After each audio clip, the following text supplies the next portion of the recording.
أعوذ بالله من الشيطان الرجيم بسم الله الرحمن الرحيم الحمد لله والصلاة والسلام على رسول الله وعلى آله آل الله لا سيما بقية الله. عزیزان گرامی، اسلامی تعلیمات کے مطابق انسان اللہ کا بندہ ہے. انسان کی ہر چیز اللہ کی پراپرٹی ہے، حتیٰ خود اس کی اپنی زندگی، اس کا اپنا وجود. بہت سارے افراد کہہ دیتے ہیں یہ میری زندگی ہے، دس از مائی لائف. جس طریقے سے ہم چاہیں اسے یہ جو ہے بسر کریں. اسلام اس فکر کا حامی نہیں ہے. انسان کے پاس جو کچھ ہے سب اللہ کی عطا کی ہوئی امانت ہے. مسلمانوں میں عام طور سے رائج ہے کہ جب کسی کا انتقال ہو جاتا ہے، کسی کی رحلت کی خبر ملتی ہے تو فوراً اس کے زبان پر جملہ آتا ہے انا للہ و انا الیہ راجعون. اس کا مطلب کیا ہے؟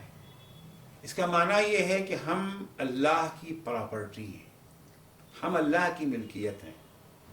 ہمارا وجود جو کچھ بھی ہمارے پاس ہے وہ سب اللہ کا ہے. جب ہم خود ہی اللہ کی ملکیت ہیں، اللہ کی پراپرٹی ہیں، تو ظاہر سے بات ہے کہ ہمارا مکان، ہماری دکان، ہماری گاڑی، ہمارا بینک بیلنس، جو کچھ بھی ہمارے پاس ہے وہ سب اللہ کی ملکیت ہے.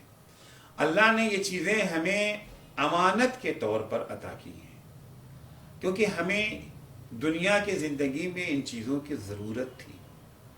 اللہ نے ہمیں اس دنیا میں جو بھیجا تھا، اس دنیا کی زندگی میں ہمیں ہاتھ کی ضرورت ہے، پیروں کی ضرورت ہے، آنکھوں کی ضرورت ہے. اس ضرورت کو پورا کرنے کے لیے اللہ نے یہ نعمتیں ہمیں دے دیں بطور امانت، اور ایک دن یہ امانت اسے لوٹانا بھی ہے. انا للہ و انا الیہ راجعون. ہم اللہ کی پراپرٹی ہیں اور ہمیں ایک دن یہ امانت اللہ کے حوالے کرنی ہے. اسی کے پاس پلٹ کے جانا ہے، اس کے پاس پلٹا کر کے یہ ساری امانتیں اس کے حوالے کرنی ہیں. عزیزو، جب امانت کوئی چیز ملتی ہے تو امانت کی حفاظت بھی ہماری ذمہ داری ہوتی ہے. اللہ نے اگر ہمیں یہ جسم عطا کیا، اللہ نے ہمیں عقل و خرد سے نوازا، تو اس جسم کو ہم وہیں استعمال کر سکتے ہیں جہاں اللہ نے ہمیں اجازت دی ہے. یہ زبان اللہ نے ہمیں دی ہے، زبان کا استعمال وہیں کریں گے جہاں اس کی پرمیشن ہے. آنکھیں اللہ نے ہمیں عطا کی ہے، آنکھوں کو وہیں استعمال کریں گے جہاں اس نے ہمیں اجازت دی ہے. ہاتھوں کا وہیں استعمال کریں گے جہاں اللہ نے ہمیں اجازت دی ہے. اللہ نے ہمیں ہاتھ عطا کیے ہیں کسی کو دھکا دینے کے لیے نہیں، کسی گرے ہوئے کو اٹھانے کے لیے اللہ نے ہمیں ہاتھ دیا ہے. تو پہلی ذمہ داری تو ہماری یہ ہے کہ ہم ان چیزوں کو وہیں استعمال کریں جہاں مالک نے اجازت دی ہے. دوسرے، ہمارا فریضہ ہے، ہماری ذمہ داری ہے کہ ہم ان امانتوں کی حفاظت کریں، ڈیمیج نہ ہونے دیں انہیں.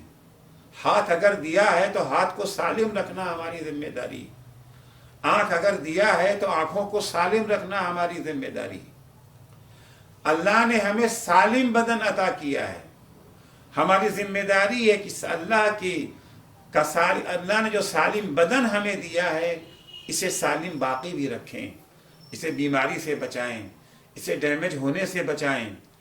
اسلام نے جہاں ہمیں بہت ساری باتوں کا حکم دیا ہے، بہت ساری باتیں ہمیں سکھائی ہیں، اسلامی تعلیمات کا ایک اہم حصہ ہے حفظان صحت. اسلام نے ہر وہ کام ہم پر حرام قرار دیا ہے جس سے ہماری صحت کو نقصان پہنچ سکتا ہے. اسلام کا ایک جنرل قانون ہے، لا ضرار ولا ضرار فی الاسلام. نہ ہمیں دوسروں کو نقصان پہنچانے کی اجازت ہے اور نہ اپنی ذات کو نقصان پہنچانے کی اجازت ہے. ہم اس بات کی قطعی اجازت نہیں کہ مثلا اپنی آنکھوں کو پھوڑ لیں.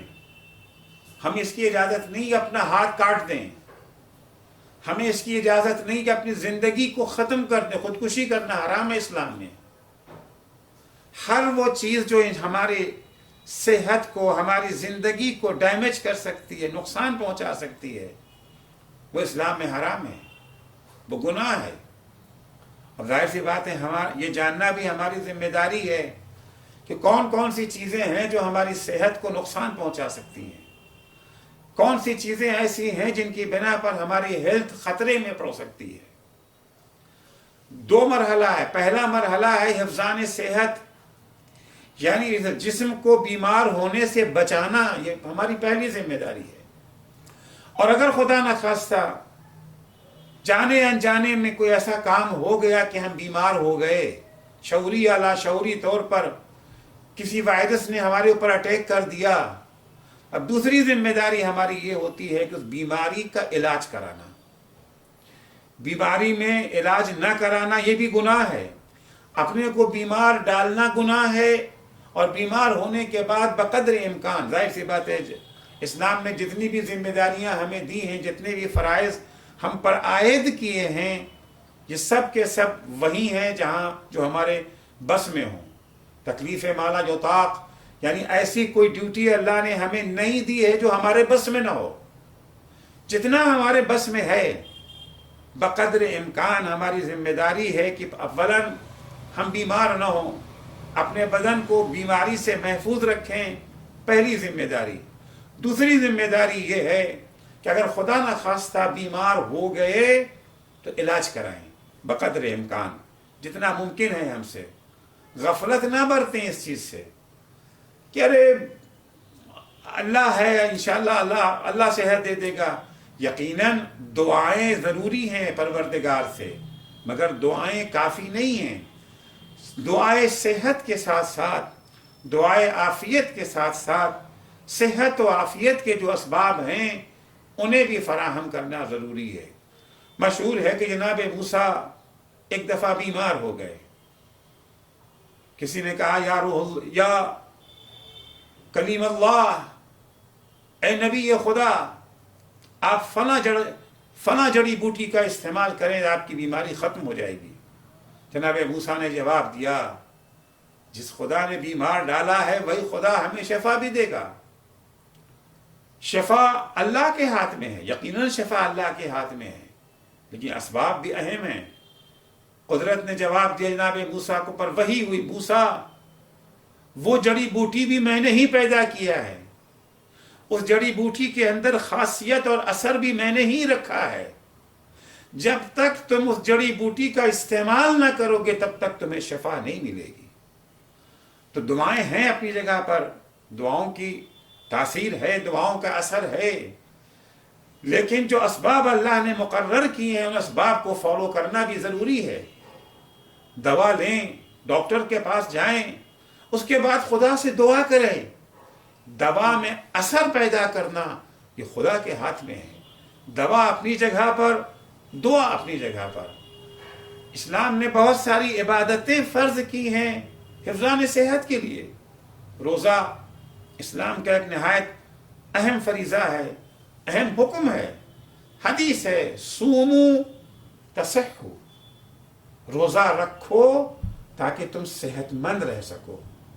روزہ رکھ کے اپنے کو بیماریوں سے بچاؤ، اور خدا نخواستہ اگر بیمار ہو گئے ہیں تو روزے کے ذریعے سے اس بیماری کا علاج کیا جا سکتا ہے۔ ایک فلسفہ روزے کا البتہ بیماریوں سے بچنا ہے۔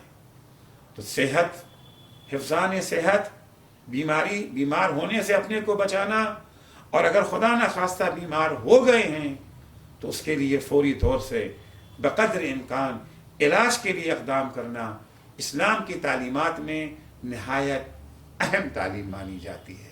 والسلام علیکم ورحمۃ اللہ وبرکاتہ۔